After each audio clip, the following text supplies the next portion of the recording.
और आइए नजर डालते हैं महाराष्ट्र से इस हफ्ते की बड़ी और खास खबरों पर। चुनिंदा अपडेट्स का खास राउंड अप सिर्फ महाराष्ट्र 360 में।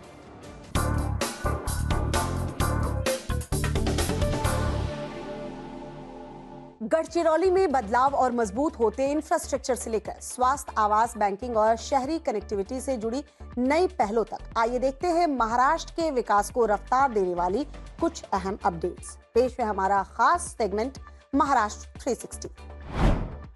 गढ़चिरौली में पुलिस और सुरक्षा बलों की लगातार कोशिशों से शांति और सुरक्षा की स्थिति बेहतर हुई है। इससे जिले में विकास को रफ्तार देने का रास्ता भी खुला है। लगातार सुरक्षा अभियान, नए सुरक्षा कैंप और प्रभावी आत्मसमर्पण और पुनर्वास नीतियों से माओवादियों का प्रभाव काफी कम हुआ है। सुरक्षा व्यवस्था बेहतर होने के बाद प्रशासन अब उन दूर दराज इलाकों तक भी पहुंच पा रहा है जहां पहले पहुंचना मुश्किल था। शांति और सुरक्षा बेहतर होने से इंफ्रास्ट्रक्चर और आर्थिक विकास को भी रफ्तार मिली है। वहीं पुलिस की पहल के जरिए दूर दराज के आदिवासी इलाकों तक सरकारी सेवाएं पहुंचाई जा रही हैं। पुलिस दादालोरा खिड़की पहल के जरिए पुलिस स्टेशन और सहायता केंद्र दूर दराज इलाकों में सरकार और लोगों के बीच एक मजबूत कड़ी बन रहे हैं। गढ़चिरौली में बदलाव अब सिर्फ बुनियादी सुविधाओं तक सीमित नहीं है, जिला उद्योग और रोजगार के नए केंद्र के रूप में भी उभर रहा है। बड़े निवेश से स्थानीय लोगों के लिए नए अवसर पैदा हो रहे हैं। यहाँ स्टील सेक्टर में करीब 3 लाख करोड़ रुपए के संभावित निवेश का अनुमान है। उद्योगों के साथ गढ़चिरौली की कनेक्टिविटी भी तेजी से बढ़ाई जा रही है। 94 किलोमीटर लंबी भंडारा गढ़चिरौली सड़क और 86 किलोमीटर लंबा नवेगांव मोरे कोनसरी सुरजागढ़ कॉरिडोर जिले की कनेक्टिविटी को मजबूत करेंगे। इससे खनिजों की सीधी ढुलाई भी आसान होगी।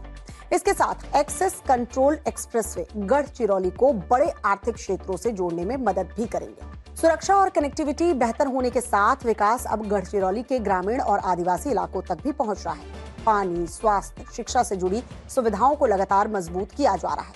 अहेरी में नया उप जिला अस्पताल बनाया जा रहा है, जबकि सिरोंचा तालुका में भी नया अस्पताल तैयार किया जा रहा है।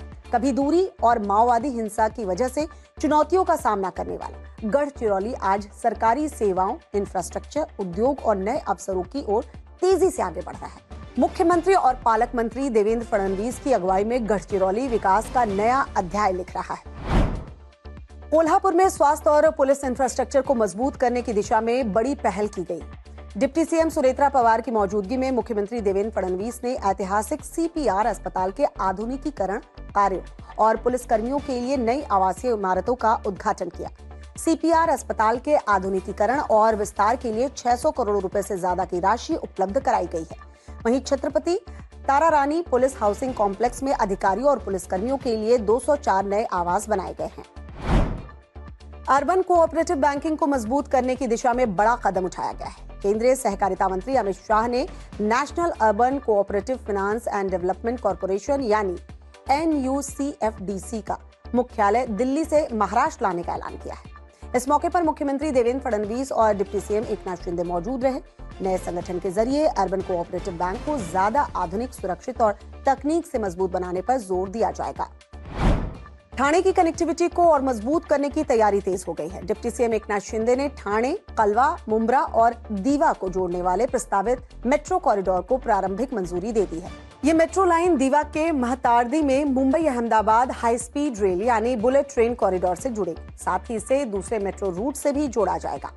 प्रस्तावित कॉरिडोर से ठाणे, कलवा, मुंब्रा और दीवा के बीच सीधी मेट्रो कनेक्टिविटी मिलेगी। इस मेट्रो लाइन को महतार्दी में बनने वाले हाई स्पीड रेल स्टेशन से जोड़ने की योजना है। वहीं मानपाड़ा से इसे मेट्रो लाइन 12 से जोड़ा जाएगा। इससे डोंबिवली, तलोजा, कल्याण और भिवंडी की दिशा में एक बेहतर जुड़ा हुआ नेटवर्क तैयार होगा। महा मेट्रो को 6 महीने के भीतर इस प्रोजेक्ट की फिजिबिलिटी स्टडी और डिटेल्ड प्रोजेक्ट रिपोर्ट यानी DPR तैयार करने की जिम्मेदारी दी गई। पुणे में किफायती घरों से जुड़े प्रोजेक्ट्स को रफ्तार देने पर जोर दिया जा रहा है। डिप्टी सीएम सुनेत्रा पवार ने Pune housing and area development board के तहत रुके हुए प्रोजेक्ट्स की समीक्षा की। उन्होंने अधिकारियों को लंबित प्रशासनिक अड़चनों को दूर कर हाउसिंग प्रोजेक्ट्स का काम तेजी से आगे बढ़ाने के निर्देश दिए। साथ ही लाभार्थियों के लिए बड़े पैमाने पर पारदर्शी हाउसिंग लॉटरी आयोजित करने पर भी जोर दिया। उन्होंने कई बार लॉटरी होने के बाद भी नहीं बिकने वाले फ्लैट्स के लिए पहले आओ पहले पाओ मॉडल का प्रस्ताव भी दिया। तो ये थे इस हफ्ते के सभी खास और बड़े अपडेट्स। महाराष्ट्र 360 में अगले हफ्ते फिर से मुलाकात होगी।